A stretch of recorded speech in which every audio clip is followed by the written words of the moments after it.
Hello and welcome to Filler Form. I am Aleem Akhtar, sociology teacher at Filler Form. So आज हम लोग Clifford गेज के कॉन्सेप्ट करेंगे। 2 मिनट वेट करते हैं, सारे लोग ज्वाइन कर लें, उसके बाद स्टार्ट करते हैं।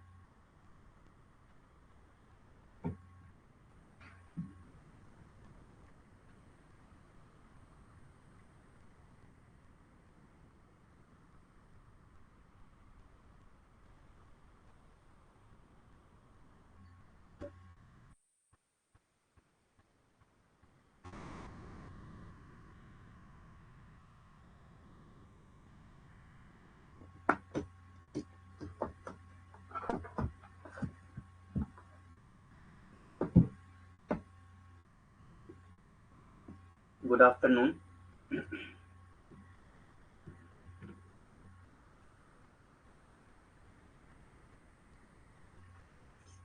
Confirm that voice and PPT clear or not.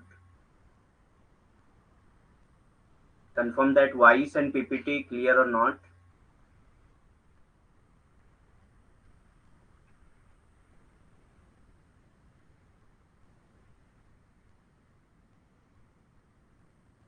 Good afternoon. ठीक है, स्टार्ट करते हैं फिर।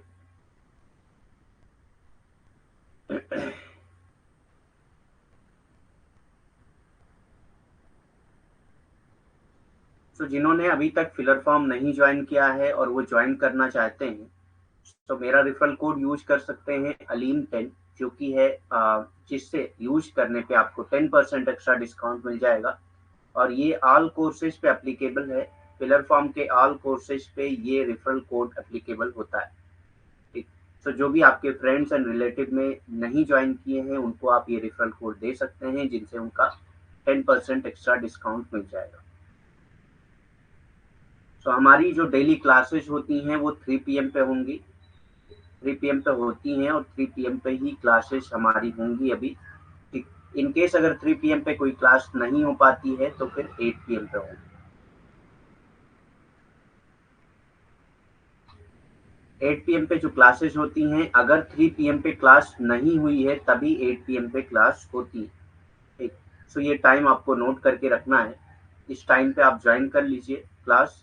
और अगर 3 PM पे कोई क्लास शेड्यूल नहीं हुई है तो आप 8 PM का इंतजार करिए। उस टाइम पे कोई क्लास अगर शेड्यूल है तो कर लीजिए। अगर दोनों टाइम पे कोई क्लास शेड्यूल नहीं है तो इसका मतलब उस दिन कोई भी क्लास नहीं। ठीक।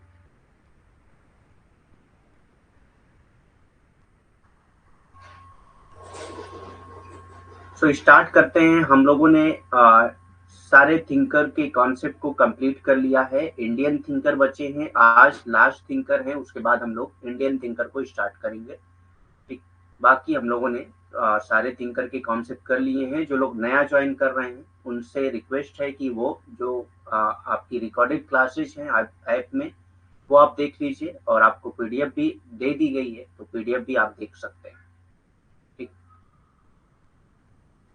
तो स्टार्ट करते हैं। आज हम लोग स्टार्ट करने वाले हैं एक नए थिंकर के साथ, जो कि है क्लिफोर्ड गेज। एक बहुत ही फेमस थिंकर है, इनसे बहुत सारे क्वेश्चन पूछे गए हैं एग्जाम में प्रीवियस ईयर में। तो स्टार्ट करते हैं। सबसे पहले जो हम लोग किसी थिंकर के बारे में देखते हैं, ठीक, वो आता है Clifford Gibbs. Clifford James Gibbs was an American anthropologist. ये क्या थे? अमेरिकन एंथ्रोपोलॉजिस्ट थे। Who is remembered mostly for his strong support for an influence on the practice of symbolic and anthropology। तो ये जो है सिंबॉलिक एंथ्रोपोलॉजी को बहुत ज़्यादा सपोर्ट करते हैं और बहुत ज़्यादा इनका इन्फ्लुएंस रहा है सिंबॉलिक एंथ्रोपोलॉजी पे। ठीक। And who was considered for 3 decades the single most influential cultural anthropologist in the United States। 3 decades तक जो है ये बहुत ही इन्फ्लुएंशियल कल्चरल एंथ्रोपोलॉजिस्ट माने जाते थे। डिकेड्स कहते हैं 10 years को। डिकेड्स कहते हैं 10 years को। 3 decades यानी कि 30 सालों तक ये बहुत ही फेमस इन्फ्लुएंशियल कल्चरल एंथ्रोपोलॉजिस्ट थे यूनाइटेड स्टेट में। ठीक। तो इससे आप समझ सकते हैं क्लिफर्ड गेज कितने इंपॉर्टेंट हैं आपके लिए। So he was born on 23rd August 1926। ठीक 23 अगस्त 1926 को इनका जन्म हुआ था यूनाइटेड स्टेट में।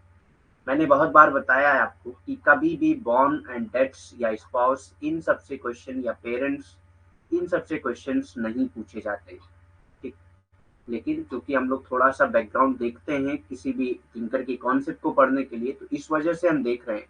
बाकी ऊपर जो अबाउट दिया है इससे हो सकता है क्वेश्चन पूछा जाए, लेकिन बॉर्न, डेथ, स्पाउस, पेरेंट्स इन सबसे क्वेश्चन नहीं पूछे जाते हैं। हाँ, आपसे ये क्वेश्चन पूछ लिया जाता है कि उनको अवार्ड कौन सा मिला था, या उनसे कौन से लोग इन्फ्लुएंस थे, या वो किन से इन्फ्लुएंस थे। ये सारे क्वेश्चन आपसे पूछे जाते हैं। So Clifford Geertz was born on 23rd August 1926, United States, died on 30th October 2006। ठीक, यूनाइटेड स्टेट में ही इनका बॉर्न एंड डेथ दोनों हुआ है। ठीक, influenced by Ludwig Wittgenstein, Talcott Parsons, Paul Ricoeur, Gilbert Ryle, Alfred सूस, सुसैन कैथरीना लैंचर एक्सेट्रा। इन सब से ये जो है इन्फ्लुएंस थे। इनको अवार्ड मिला था National Book Critics Circle Award for criticism. ठीक, National Book Critics Circle Award for criticism, ये इनका अवार्ड था। तो ये आपको याद रखना है। ठीक,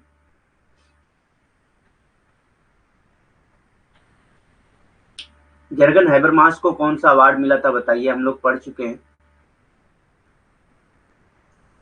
जर्गन हैबरमास को कौन सा अवार्ड मिला था?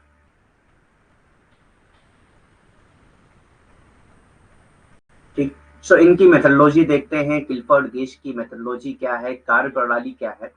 तो he was a symbolic anthropologist. इनकी मेथोडोलॉजी जो है वो सिंबॉलिक एंथ्रोपोलॉजी है। ठीक, who is the founder and father of symbolic anthropology? Answer करिए, हम लोग पढ़ चुके हैं इसको। Who is the father and founder of symbolic anthropology? So Clifford गिश की जो मेथोडोलॉजी है वो है सिंबॉलिक एंथ्रोपोलॉजी, यानी कि प्रतीकात्मक निर्विज्ञान। प्रतीकात्मक निर्विज्ञान, ये कार्यप्रणाली है क्लिफर्ड गिश की। इथनोग्राफी भी क्लिफर्ड गिश की कार्यप्रणाली है। निर्वंश विज्ञान भी क्लिफर्ड गिश की कार्यप्रणाली है। अब इसके साथ साथ आपको ये भी बताना है कि इथनोग्राफी और किस थिंकर ने यूज किया है और किस थिंकर की मेथोडोलॉजी है, हम लोग पढ़ चुके हैं। ठीक, और इथनोग्राफी का मतलब क्या होता है मैंने बहुत ही डिटेल में पढ़ाया है, बहुत बार बताया ये सारी चीजें। ठीक, इथनो मीन्स क्या होता है, ग्राफी मीन्स क्या होता है। तो इथनोग्राफी का जो मेथोडोलॉजी है वो किसने यूज किया है, और किसने यूज किया है? क्लिफर्ड गिश ने तो किया ही है। और उसके साथ साथ आपको ये भी बताना है कि सिंबॉलिक एंथ्रोपोलॉजी के फादर एंड फाउंडर कौन से। ठीक, क्योंकि ये सारी चीजें हम लोग पढ़ चुके हैं और आपकी पीडीएफ में भी मौजूद है। तो जिन लोगों ने पीडीएफ पढ़ा होगा वो आसानी से इसका आंसर कर सकते हैं। इंटरप्रिटेटिव एंथ्रोपोलॉजी, इंटरप्रिटेटिव एंथ्रोपोलॉजी भी इनकी मेथोडोलॉजी है। तो ये एक नई चीज है जिससे क्वेश्चन आपसे पूछा जा सकता है क्लिफर्ड गेश के बारे में कि who has used interpretive anthropology? So it is Clifford गेश। व्याख्यात्मक विज्ञान का उपयोग किसने किया था? तो ये क्लिफर्ड गेश ने किया था। ठीक, व्याख्यात्मक निर्विज्ञान जो है ये कार्यप्रणाली है क्लिफर्ड गेश की, ये आपको याद रखना है। ठीक, स्टडी एरिया क्या है क्लिफर्ड गिश का? क्योंकि इनके स्टडी एरिया से क्वेश्चन बहुत पूछे जाते हैं। ठीक, क्लिफर्ड गिश के स्टडी एरिया से क्वेश्चन बहुत पूछे जाते हैं, इसलिए मैंने इसमें ऐड किया है इनकी study area. So religion of Java, Java की रिलीजन की स्टडी किया है क्लिफर्ड गिश ने। जावा के धर्म का अध्ययन किया है क्लिफर्ड गिश ने। बैलिनीज कॉक फाइट का भी स्टडी किया है इन्होंने। बैलिनीज कॉक फाइट, बैलिनीज मुर्गों की लड़ाई का भी अध्ययन किया है क्लिफर्ड गिश ने। इनका जो फील्ड वर्क है वो है मोडिचिकोटो, इंडोनेशिया, मोरक्को, बाली। ठीक, ये इनका फील्ड वर्क है। तो ये चीजें आपको याद रखना है क्योंकि इससे क्वेश्चन पूछे जा चुके हैं। एक एक लाइन से क्वेश्चन अभी पूछे जा चुके हैं। रिलीजन जावा से भी क्वेश्चन पूछा जा चुका है, बैलिनीज कॉक फाइट से भी क्वेश्चन पूछा जा चुका है। इनका जो फील्ड वर्क है मोडिचिकोटो, इंडोनेशिया, मोरक्को, बाली, इन सबसे भी क्वेश्चन पूछे जा चुके हैं। तो ये सारी चीजें आपको पता होनी चाहिए। जावा धर्म का अध्ययन किया है क्लिफर्ड गिश ने और क्लिफर्ड गेस्ट ने बैलिनीज मुर्गों की लड़ाई का भी अध्ययन किया है। इनका जो फील्ड वर्क है यानी कि अध्ययन क्षेत्र जो है वो है मोडीजुकोटो, इंडोनेशिया, मोरक्को, बाली। ठीक, ये इनके अध्ययन क्षेत्र हैं। तो ये सारी चीजें आपको पता होनी चाहिए। एक भी आंसर नहीं आ रहा है, जो मैंने क्वेश्चन किया है उसका आंसर करिए फास्ट। जिन्होंने भी ज्वाइन किया है वो आंसर करें फास्ट, क्योंकि पीडीएफ आप लोगों ने पढ़ा होगा, पीडीएफ में सारे आंसर दिए हुए। नेक्स्ट टर्म है थिक डिस्क्रिप्शन। थिक डिस्क्रिप्शन का जो टर्म है वो ओरिजिनली है, ये रिलेटेड है गिलबर्ट राइल से। यानी कि आप ये नहीं कह सकते कि ये जो टर्म है इसको क्वाइन क्लिफर्ड गेस्ट ने किया है, बल्कि ये गिलबर्ट राइल ने किया है। ठीक, सो थिक डिस्क्रिप्शन का जो टर्म है वो क्लिफर्ड गेस्ट ने यूज किया है। ठीक, ये ओरिजिनली ये जो टर्म है वो किससे रिलेटेड है, वो गिलबर्ट राइल से रिलेटेड है। तो ये सारी चीजें आपको पता होनी चाहिए। इन्फ्लुएंस में हम लोगों ने देखा है कि क्लिफर्ड गेस्ट जो है वो गिलबर्ट राइल से भी इन्फ्लुएंस थे। तो इस तरह से जब हम अबाउट के बारे में पढ़ते हैं, यानी कि किसी भी थिंकर के बारे में जब देखते हैं, तो ये सारी चीजें क्लियर होती हैं। ठीक, सो थिक डिस्क्रिप्शन का जो टर्म है वो ओरिजिनली गिलबर्ट राइल का है, लेकिन ये यूज किया है क्लिफर्ड गेस्ट। ठीक, गेस्ट describes thick description as an ethnographic method. ये कहते हैं थिक डिस्क्रिप्शन क्या है, एक इथनोग्राफिक मेथड है। ठीक, एक इथनोग्राफिक मेथड है in which researcher write as they immerse themselves within the context of a certain culture। यानी कि जो रिसर्चर होता है वो वही लिखता है जो किसी भी सर्टेन कल्चर के कॉन्टेक्स्ट में होता है। Nothing specific detail references about social action and behaviour. यानी कि जैसी चीजें उस कल्चर में होती हैं, उस कल्चर के कॉन्टेक्स्ट में जो भी चीजें होती हैं उसी को लिखता है, कोई बहुत स्पेसिफिक चीजें नहीं लिखता है, जैसे कि detail references about social action and behaviour. तो इसी को कहा जाता है थिक डिस्क्रिप्शन। मोटे तौर पे आप कोई चीज लिखते हैं। ठीक, सो क्लिफर्ड गेस्ट describe his description, thick description as an ethnographic method in which researchers write as they immerse themselves within the context of certain culture, nothing specific, detailed references about social action and behavior। ठीक, हाँ, मैलिनोस्की ने अभी ethnography का use किया है। Ethnography की meaning क्या है ये बताइए।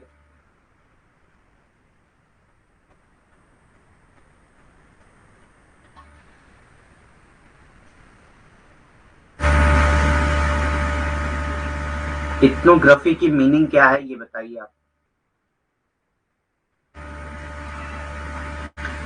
मोटा विवरण क्या है, ये ओरिजिनली आप कह सकते हैं कि ये जो है किससे संबंधित है, ये गिलबर्ट राइल से संबंधित है। मोटा विवरण का जो अवधारणा है, जो मेथड है, ये गिलबर्ट राइल ने ही क्वाइन किया है, गिलबर्ट राइल ने ही दिया है। इसको यूज किया है क्लिफर्ड गेस्ट ने। ठीक, तो वो कहते हैं कि मोटा विवरण क्या है, एक निर्वंश विज्ञान पद्धति के रूप में मोटे विवरण का वर्णन करते हैं। यानी कि ये कहते हैं कि मोटा विवरण क्या है, एक निर्वंश विज्ञान की पद्धति है। ठीक, मोटा विवरण क्या है, निर्वंश विज्ञान की पद्धति है, जिसमें शोधकर्ता क्या करता है, वही लिखता है। शोधकर्ता लिखते हैं क्योंकि वो सामाजिक कार्यों और व्यवहार के बारे में विशिष्ट विस्तृत संदर्भों को ध्यान में रखते हुए एक निश्चित संस्कृति के संदर्भ में खुद को विसर्जित करते हैं। यानी कि जिस संस्कृति में वो खुद विसर्जित होते हैं उसी के बारे में लिखते हैं, उसी निश्चित संस्कृति के बारे में लिखते हैं। बहुत विशिष्ट चीजें नहीं लिखते हैं, जैसे कि सामाजिक कार्य, व्यवहार, इन सब चीजों के बारे में नहीं लिखते हैं। मोटा विवरण मीन्स होता है कि आप जो भी जिस कल्चर में आप विसर्जित हैं उसी कल्चर के बारे में एक चीजें लिखना, ये सारी चीजें क्या कहलाती हैं, मोटा विवरण कहलाती हैं। और ये निर्वंश विज्ञान की एक पद्धति है। इथनो मीन्स होता है पीपल। ठीक, इथनो मीन्स होता है पीपल। और इथनोग्राफी यहाँ पे बार बार आ रहा है ना, लिखने, राइट एंड लिखने आ रहा है ना। ग्राफी मीन्स होता है राइटिंग।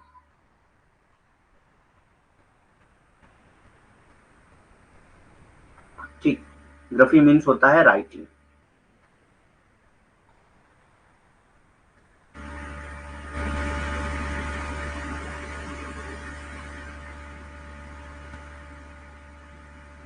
वो पार्टिसिपेंट ऑब्जर्वेशन होता है, रिसर्चर जिसका शोध होना है उसके साथ रहकर रिसर्च करते हैं, ये पार्टिसिपेंट ऑब्जर्वेशन में होता है।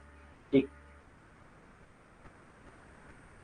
सो क्लिफर्ड गेज एक निर्वंश विज्ञान पद्धति के रूप में मोटे विवरण का वर्णन करते हैं, जिसमें शोधकर्ता लिखते हैं क्योंकि वो सामाजिक कार्यों और व्यवहार के बारे में विशेष विस्तृत संदर्भों में ध्यान में रखते हुए एक निश्चित संस्कृति के संदर्भ में खुद को विसर्जित करते हैं, यानी कि खुद उसमें शामिल होते हैं, उसी निश्चित संस्कृति के बारे में वो लिखते हैं। टेक डिस्क्रिप्शन एम्फेसाइज्ड अ मोर एनालिटिकल अप्रोच, तो ये ज्यादातर जो है मोर एनालिटिकल अप्रोच की तरफ फोकस करता है। Thick description whereas previously observation alone was the primary approach of participant. ठीक। जबकि जो थिक डिस्क्रिप्शन में पहले के जो ऑब्जर्वेशन होते थे, थिक डिस्क्रिप्शन क्या है, एक मोर एनालिटिकल अप्रोच है, जबकि जो प्रीवियस ऑब्जर्वेशन है alone was the primary approaches of participant. ठीक। वो पहले के अप्रोचेस थे जैसे कि पार्टिसिपेंट ऑब्जर्वेशन।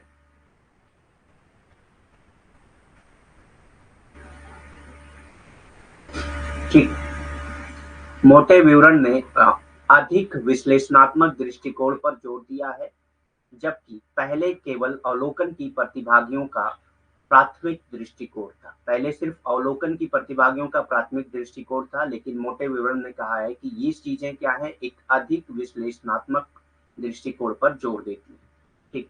पहले होता था पार्टिसिपेंट ऑब्जर्वेशन होता था, प्रतिभागी अवलोकन होता था, लेकिन उसमें बहुत ज्यादा जो है विश्लेषणात्मक चीजें नहीं होती थी, लेकिन मोटे विवरण में बहुत ज्यादा विश्लेषणात्मक चीजें होती हैं। डेटा एकत्र करने की एक गुणात्मक विधि, हाँ ये कह सकते हैं आप, क्योंकि इथनोग्राफी की डेफिनेशन ही यही है कि डेटा एकत्र करने की, निर्वंश विज्ञान इसी को कहते हैं कि डेटा एकत्र करने की एक गुणात्मक विधि है। ठीक। लेकिन जो थिक डिस्क्रिप्शन है वो इथनोग्राफी का एक मेथड है। तो जो इथनोग्राफी है, इथनोग्राफी की जो भी डेफिनेशन होंगी, जो भी परिभाषाएं होंगी, वो मोटे विवरण या थिक डिस्क्रिप्शन में अप्लाई होंगी, क्योंकि ये जो थिक डिस्क्रिप्शन है या मोटा विवरण है, ये इथनोग्राफी का ही मेथड है, ये क्लिफर्ड गेज ने कहा है। ठीक। वही तो बता रहे हैं, तब से मोटा विवरण क्या होता है वही बता रहे हैं। ठीक।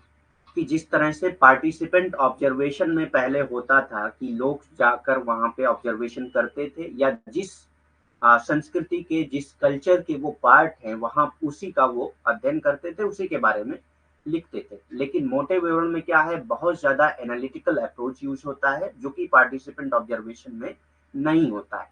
ठीक। मोटे विवरण में बहुत ज्यादा विश्लेषणात्मक विधि का उपयोग होता है, विश्लेषणात्मक अप्रोच का इस्तेमाल होता है, जबकि जो प्रतिभागी अवलोकन होता था उसमें इतनी ज्यादा चीजें विश्लेषणात्मक नहीं होती। ठीक।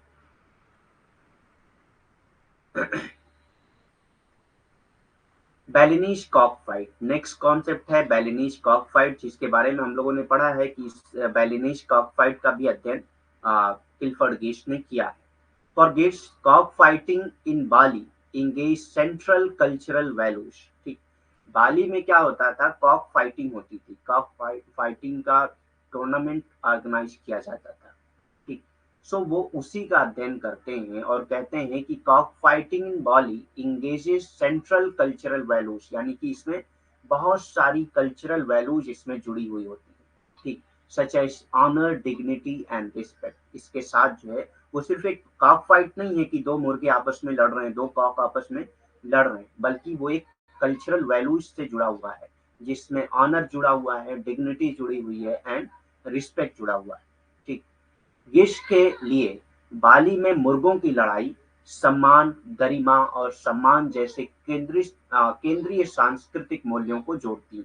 यानी कि जो बालिनी मुर्गों की लड़ाई है, वो सिर्फ एक मुर्गों की लड़ाई नहीं है, बल्कि वो एक सांस्कृतिक मूल्यों से जुड़ी हुई है, जिसमें सम्मान जुड़ा हुआ है, गरिमा जुड़ी हुई है और प्रतिष्ठा जुड़ी हुई है।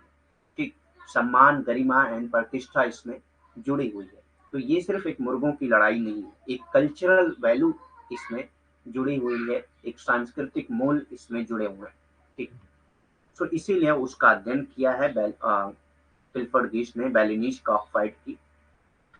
Thus, rather than seeing Balinese men betting unreasonable amount of money on a mere game, ठीक, सो मुर्गों पे क्या लगता था, अमाउंट लगाते थे लोग।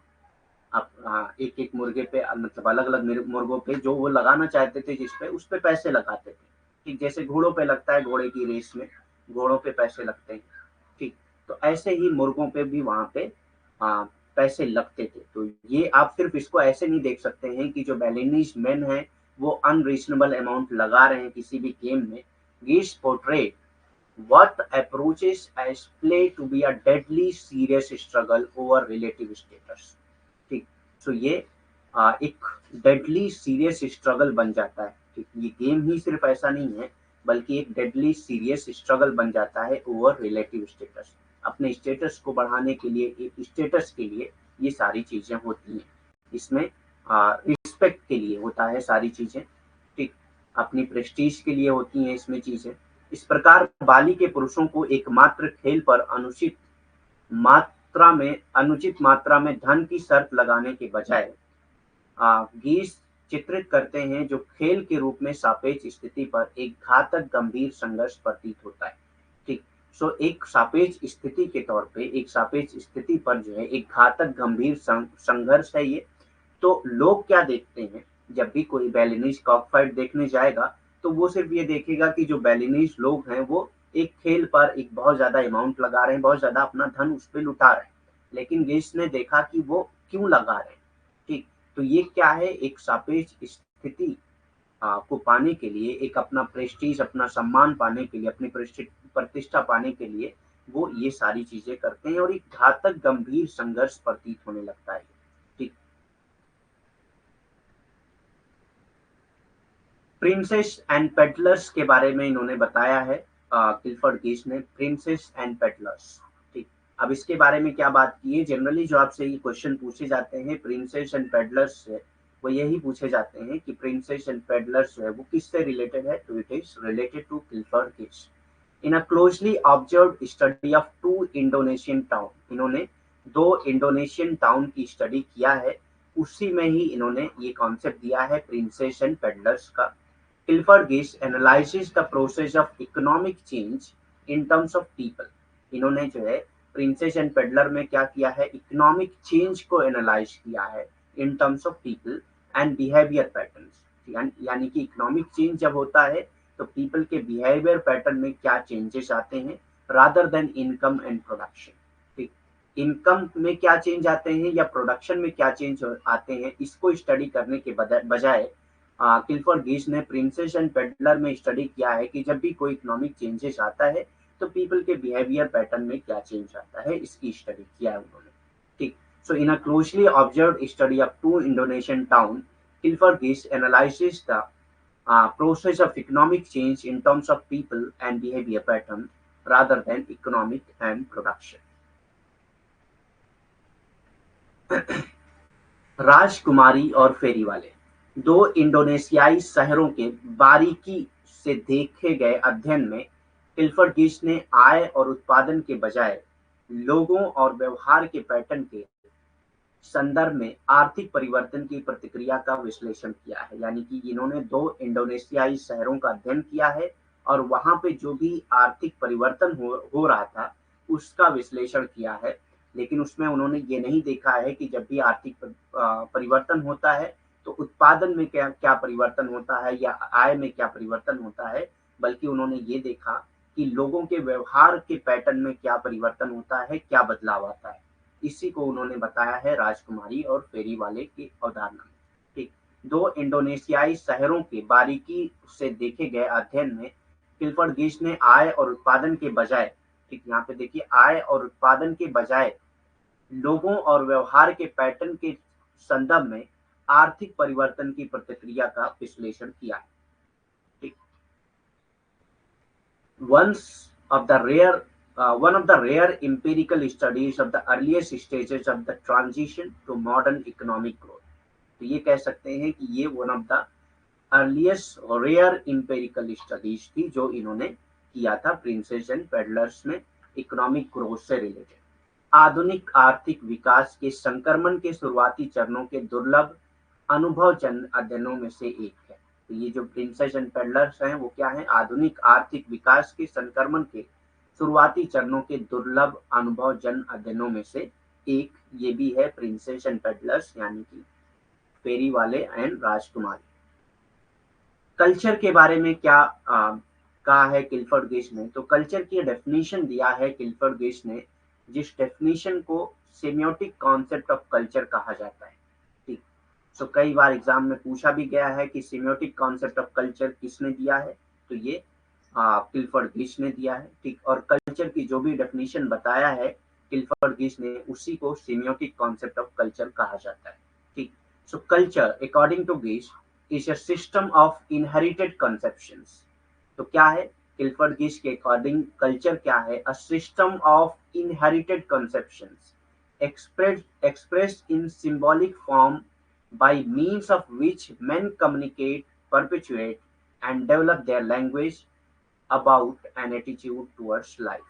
ठीक, तो symbol express in symbolic form, तो ऐसे इनहेरिटेड कंसेप्शन जो सिंबॉलिक फॉर्म्स में एक्सप्रेस किए जाते हैं, बाय मीन्स ऑफ विच जिसके जरिए जो है लोग कम्युनिकेट करते हैं, परपेचुएट करते हैं और नॉलेज को डेवलप करते हैं अबाउट एटीट्यूड टुवर्ड्स लाइफ। ठीक, यानी कि लाइफ के टुवर्ड्स जो भी एटीट्यूड हैं उनके बारे में नॉलेज को गेन करते हैं, नॉलेज को डेवलप करते हैं, कम्युनिकेट करते हैं, परपेचुएट करते हैं। ठीक, इन्हीं चीजों का इस्तेमाल करके देखिए जहाँ पे symbol, study of symbol is called semiotics. ठीक, तो सीमियोटिक इसीलिए इसको यहाँ पे इन्होंने कहा है कि सिंबॉलिक फॉर्म में एक्सप्रेस होती हैं जो भी इनहेरिटेड कंसेप्शन होते हैं, इसीलिए इसको कहा जाता है सीमियोटिक कॉन्सेप्ट ऑफ कल्चर। तो सीमियोटिक और सिंबल ये दो चीजें अगर आप की पॉइंट याद कर लेंगे तो आप कल्चर की डेफिनेशन जो है क्लिफर्ड गेज की आपको पूरा याद करने की जरूरत नहीं। ठीक, so culture according to Clifford गेज is a system of inherited conception expressed in symbols, symbolic forms by means of which men communicate, perpetuate, and develop their knowledge about an attitude towards life। संस्कृति, संस्कृति के बारे में क्या कहा है Clifford गेज ने, और इन्होंने जो भी संस्कृति की परिभाषा बताई है उसको संस्कृति की लाक्षणिक अवधारणा कहा जाता है उसको, यानी कि संस्कृति की लाक्षणिक अवधारणा किसने दिया है, क्लिफर्ड गेज ने दिया है। ठीक, सांस्कृतिक की लाक्षणिक अवधारणा क्लिफर्ड गेज ने दिया है। गेज के अनुसार संस्कृति, संस्कृति प्रतीकात्मक रूपों में अभिव्यक्त विरासत में मिली अवधारणाओं की एक प्रणाली है। तो संस्कृति क्या है, प्रतीकात्मक रूपों में अभिव्यक्त विरासत में मिली अवधारणाओं की एक प्रणाली है जिसके माध्यम से मनुष्य जीवन के बारे में अपने ज्ञान और दृष्टिकोण को संप्रेषित, अस्थायी और विकसित करते हैं। ठीक, जिसके माध्यम से यानी कि इस प्रणाली के माध्यम से मनुष्य क्या करते हैं, अपने जीवन के बारे में ज्ञान एकत्र करते हैं, ज्ञान का उत्पादन करते हैं, दृष्टिकोण को संप्रेषित करते हैं, अस्थायी और विकसित करते हैं। ठीक, सो गेज के अनुसार सांस्कृतिक प्रतीकात्मक रूपों, संस्कृति प्रतीकात्मक रूपों में अभिव्यक्त विरासत में मिली अवधारणाओं की एक प्रणाली है जिसके माध्यम से मनुष्य जीवन के बारे में अपने ज्ञान और दृष्टिकोण को संप्रेषित, अस्थायी और विकसित करते हैं। ठीक, और इन्होंने जो संस्कृति की अवधारणा दी है उसको संस्कृति की लाक्षणिक अवधारणा कहा जाता है। तो ये आपको याद रखना है। ठीक,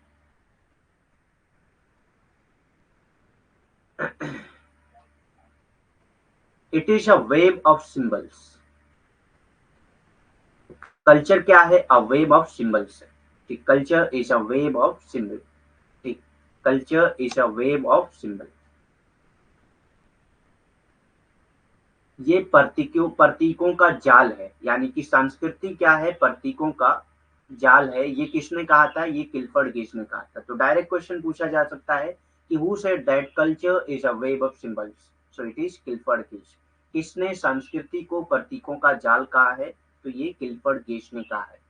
ethnicity and ethnic grouping as primordial factors. तो ये भी क्वेश्चन डायरेक्ट पूछा जाता है। ये क्लिफर्ड गेज ने ही कहा है, उन्हीं की कोटेशन है कि ethnicity and ethnic grouping are primordial factors. तो आपको ये पता होना चाहिए कि ये किसने कहा है, डायरेक्ट क्वेश्चन पूछा गया इसमें कि who says that ethnicity and ethnic grouping as primordial factor. So it is Clifford गेज। पैरामोडियल कारकों के रूप में जातीयता और जातीय समूह, यानी कि जातीयता और जातीय समूह जो है वो पैरामोडियल कारक हैं। ये किसने कहा है, क्लिफर्ड गेज ने कहा है। ठीक, 1 मिनट।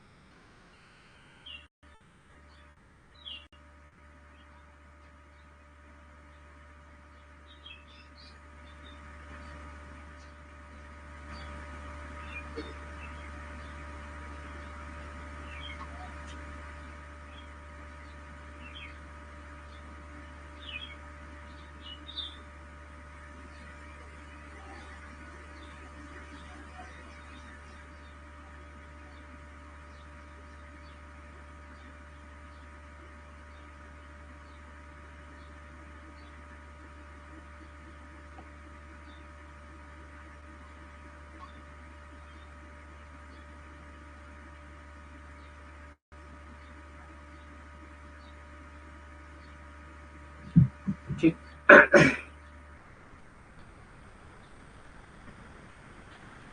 इपोकैलिज्म एक कॉन्सेप्ट है जो कि क्लिफर्ड गेज ने दिया था। So epochalism is an attitude of respect. So क्या है, it is an attitude of respect for the progressive spirit of the age and for social and technological advancement. ठीक, so progressive spirit of the age यानी कि उस जमाने की जो भी प्रोग्रेसिव स्पिरिट है उसको रिस्पेक्ट देने के लिए इपोकैलिज्म का वर्ड यूज किया जाता है। सो it is an attitude of respect.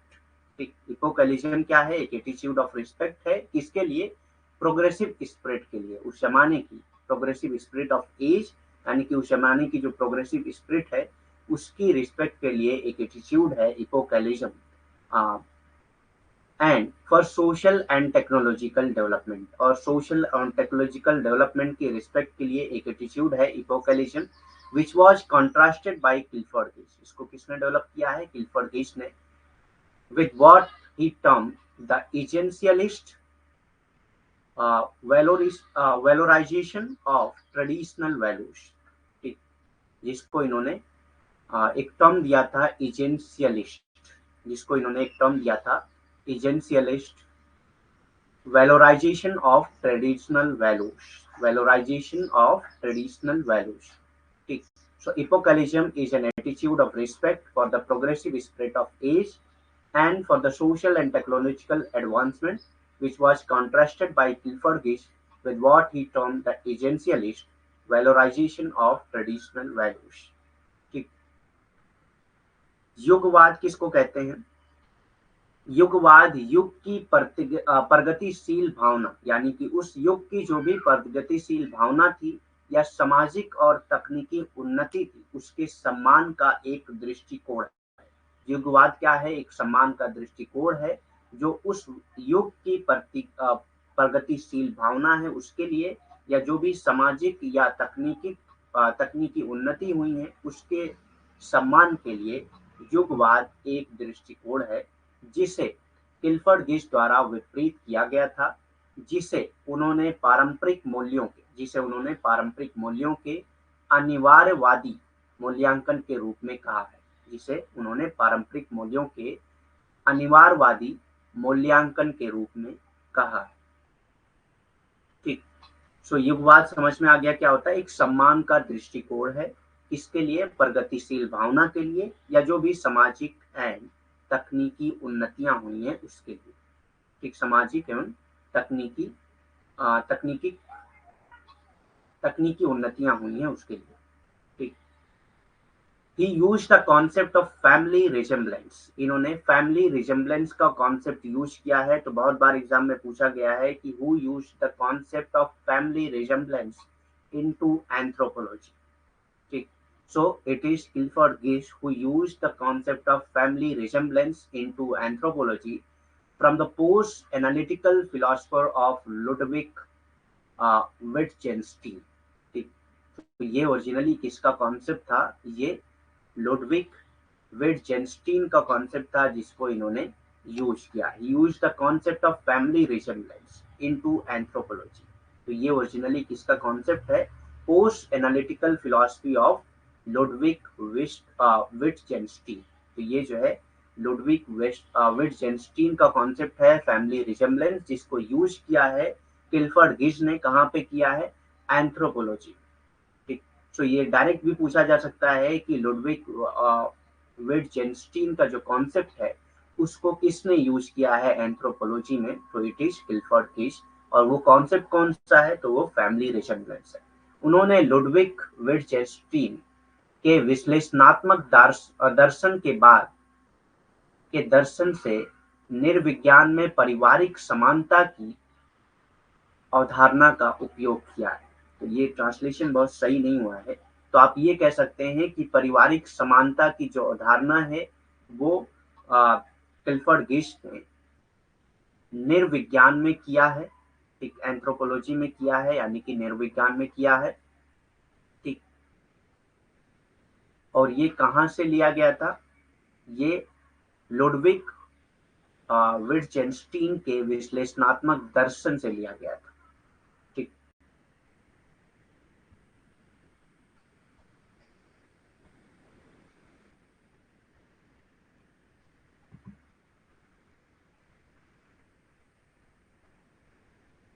Next देख लेते हैं बुक कौन कौन सी है इनकी।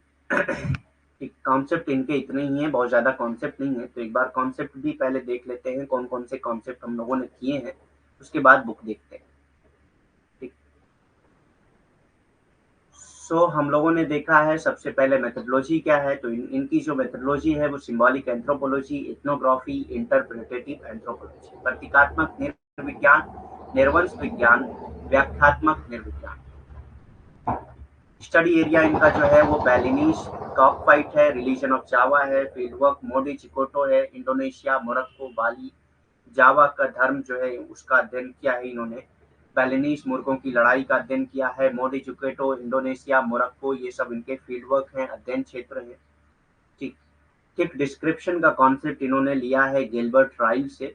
मोटा विवरण का की जो धारणा है ये इन्होंने लिया है गिलबर्ट राइल से। बैलिनीज कॉकफाइट का इन्होंने अध्ययन किया, हम लोग देख चुके हैं। प्रिंसेस एंड पेडलर्स का अध्ययन किया है इन्होंने, राजकुमारी और फेरी वाले। कल्चर, इनका जो कल्चर की जो कॉन्सेप्ट है वो सिमेटिक कॉन्सेप्ट ऑफ कल्चर कहा जाता है इसको। ठीक, संस्कृति को इन्होंने कहा है, संस्कृति की जो परिभाषा इन्होंने दिया है उसको लाक्षणिक अवधारणा कहा जाता है संस्कृति की। ठीक, ये कहते हैं कि culture is a web of symbols, यानी कि संस्कृति प्रतीकों का जाल है। Ethnicity and ethnic grouping as primordial factors. ठीक, पैरामोडियल कारकों के रूप में जातीयता और जातीय समूह। युगवाद, इकोकलिज्म, इसके बारे में भी इन्होंने बताया है। ये भी कॉन्सेप्ट रिलेटेड टू किल्फर्ड गिश है। ठीक, बुक्स देखते हैं कौन कौन सी है। तो सबसे पहली बुक जो है वो है रिलीजन ऑफ जावा। तो आपको पता है रिलीजन ऑफ जावा की स्टडी किसने किया है? सो किल्फर्ड गिश ने किया है। तो ये 1960 में पब्लिश हुई थी। प्रिंसेस एंड पेडलर्स, तो इसको भी हम लोगों ने कॉन्सेप्ट में देखा है। तो ये 1963 में पब्लिश हुई थी।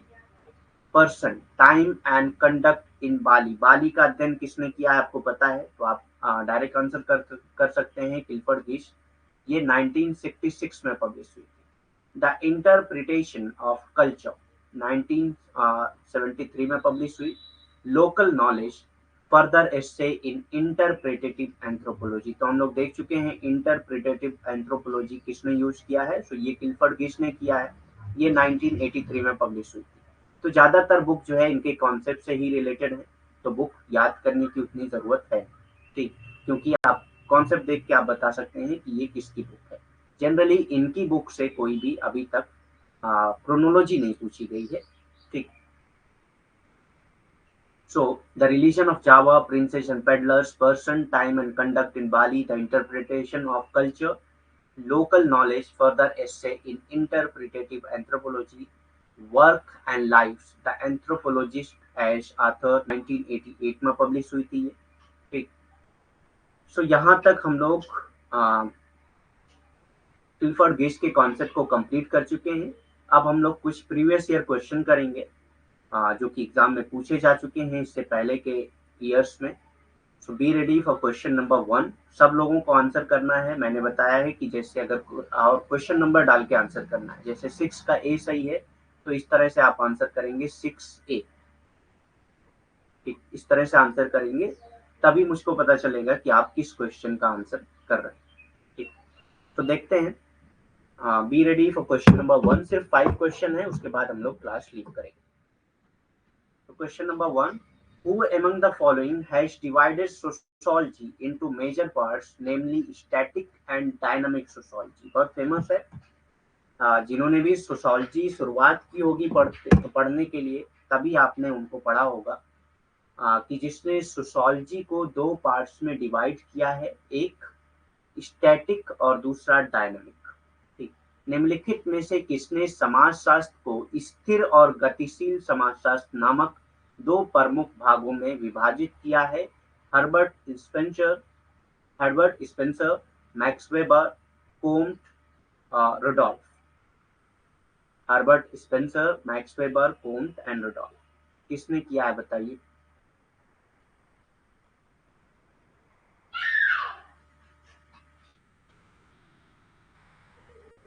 Who among the following has divided sociology into 2 major parts, namely static and dynamic sociology?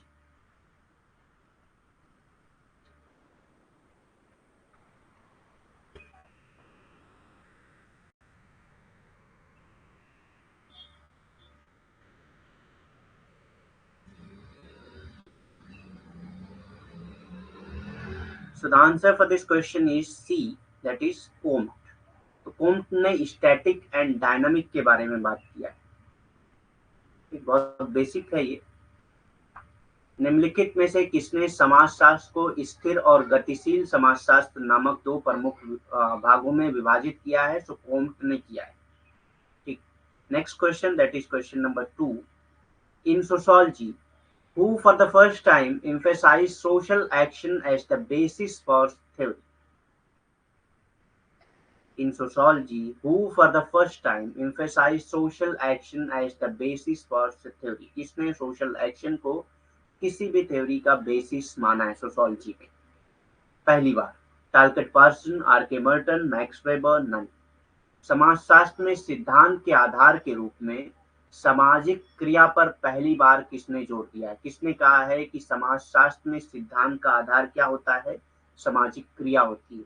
ये किसने कहा है? Talcott person, R K. Merton, Max Weber, कोई नहीं। Answer fast.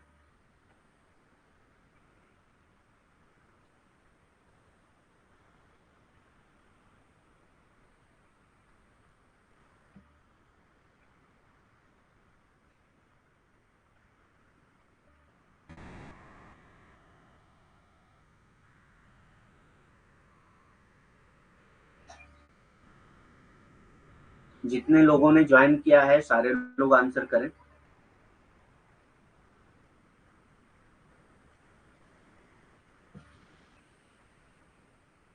So the answer for this question is C, that is Max Weber. Max weber ने ही कहा है कि किसी भी थ्योरी का, सोशोलॉजी में किसी भी थ्योरी का बेसिस जो है वो सोशल एक्शन। ठीक, मैक्स वेबर ने ही कहा है कि सामाजिक क्रिया समाजशास्त्र में सिद्धांत का आधार है। Next question, that is question number 3। According to persons in which action the emphasis is on organization of the flow of gratification? किस टाइप के एक्शन में organisation of the flow of gratification होता है? ठीक, according to person in which action the emphasis is on.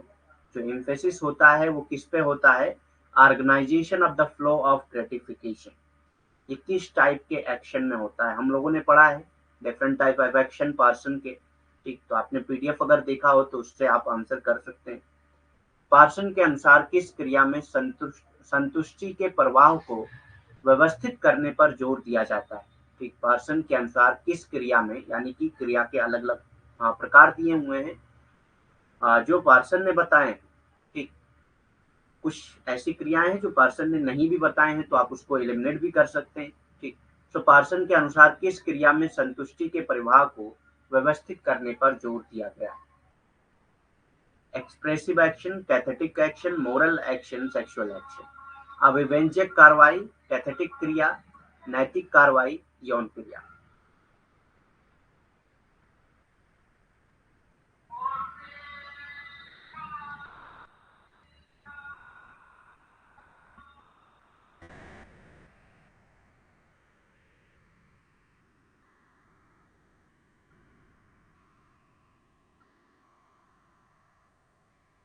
So the answer for this question is A, that is expressive action. Expressive action, अभिव्यंजक कार्रवाई। ठीक, next question, that is question number 4। Socialisation process takes place in human being. हम लोग YouTube classes में socialisation की पूरी class हम लोगों ने लिया है, 2 क्लास किए हैं, तो जिन्होंने नहीं देखा है वो जाके देख सकते हैं। ठीक, सो जिन्होंने ज्वाइन किया था वो इसका आंसर आसानी से कर सकते हैं। Socialisation process takes place in human being during whole life time, during young age, during childhood, during adulthood. यानी कि सोशलाइजेशन जो ह्यूमन बीइंग में होता है वो कब तक होता है? पूरे जिंदगी भर होता है, सिर्फ यंग एज तक होता है, सिर्फ चाइल्डहुड तक होता है, या सिर्फ एडल्टहुड तक होता है? ठीक, मनुष्य में समाजीकरण की जो प्रक्रिया होती है वो कब तक होती है? पूरे जीवन काल के दौरान होती है, युवावस्था के दौरान होती है, बचपन के दौरान होती है, व्यस्कता वयस्कता के दौरान होती है, वयस्कता। ठीक,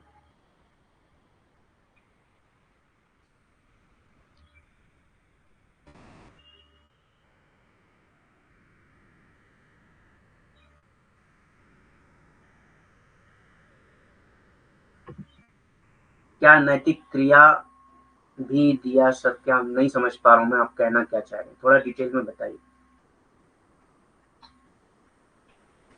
निशा, जो अभिव्यंजक क्रिया है, हम लोगों ने जितने भी टाइप्स की क्रिया हैं, जितने भी प्रकार की क्रिया हैं, उसकी क्लासेस ली हैं हम लोगों ने। सो टारगेट पर्सन की जो रिकॉर्डेड क्लासेस हैं उसको आप एक बार देख लीजिए। अगर उसमें नहीं समझ में आ रहा है तो आप मुझसे दोबारा पूछ सकते हैं। ठीक, जो भी रिकॉर्डेड क्लासेस हैं टारगेट पर्सन की, वो आप देख लीजिए एक बार। और अगर आपको क्लासेस नहीं देखनी है तो जो पीडीएफ हम लोगों ने दिए हैं वो डाउनलोड करके देख लीजिए। अगर उसमें भी नहीं समझ में आ रहा है तो कल आप पूछ लीजिए बस।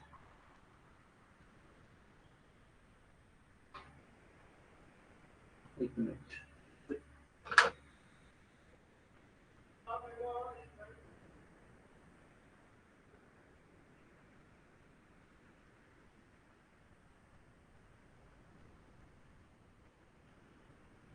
सो socialization process takes place during whole life. पूरी जिंदगी आपका सोशलाइजेशन होता रहता है।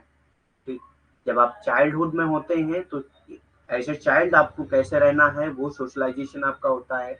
एडल्टहुड या यंग एज पे आते हैं तो भी आपको उस टाइम पे आपका बिहेवियर कैसा होना चाहिए, आपको कैसे रहना चाहिए, ये सारी चीज़ों का सोशलाइजेशन होता है। जब आप ओल्ड एज में जाते हैं तो एज अ ओल्ड एज आपका सोशलाइजेशन होता है। तो ये सोशलाइजेशन का जो प्रोसेस है वो पूरी जिंदगी चलता रहता है। समाजीकरण की जो प्रक्रिया है वो पूरा जीवन चलता रहता है। ठीक, next and last question, that is question number 5। कूला exchange system is a classic example of. हम लोग पढ़ चुके हैं इसको, मैलिनोस्की ने दिया है कूला एक्सचेंज। कूला के बारे में, कूला रिंग के बारे में स्टडी किया है मैलिनोस्की ने। कूला विनिमय प्रणाली एक उत्कृष्ट उदाहरण है किस चीज का? रीडिस्ट्रीब्यूशन का, नेगेटिव रेसिप्रोसिटी का, रेसिप्रोसिटी का, ट्राइबल मार्केट एक्सचेंज का। पढ़ चुके हम लोग, आप पीडीएफ देखेंगे उसमें डायरेक्ट आपको समझ में आ जाए। ठीक, सो किस चीज का एग्जाम्पल है kula exchange? Redistribution, negative reciprocity, reciprocity, tribal market exchange. पुनर्वितरण, नकारात्मक पारस्परिकता, पारस्परिकता, आदिवासी बाजार विनिमय, आदिवासी बाजार विनिमय। फास्ट आंसर करिए।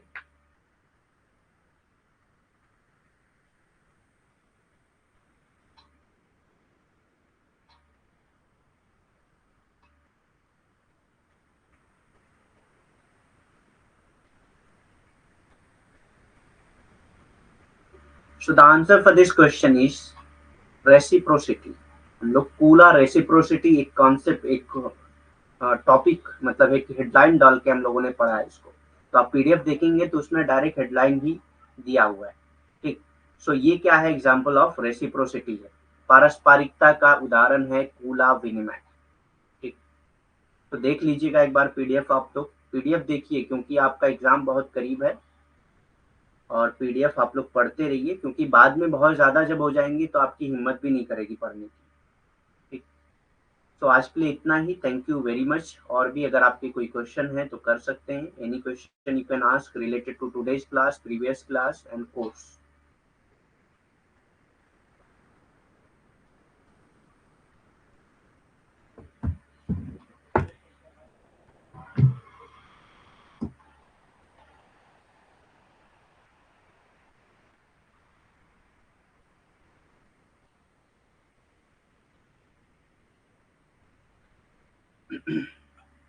Any question?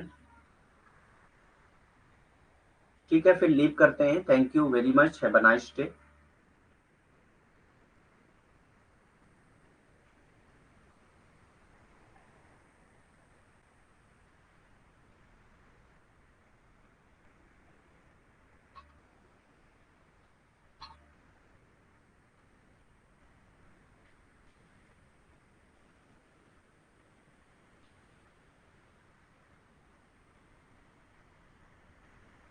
हाँ, नोट्स डेली अपलोड होती हैं, आप देख लीजिए।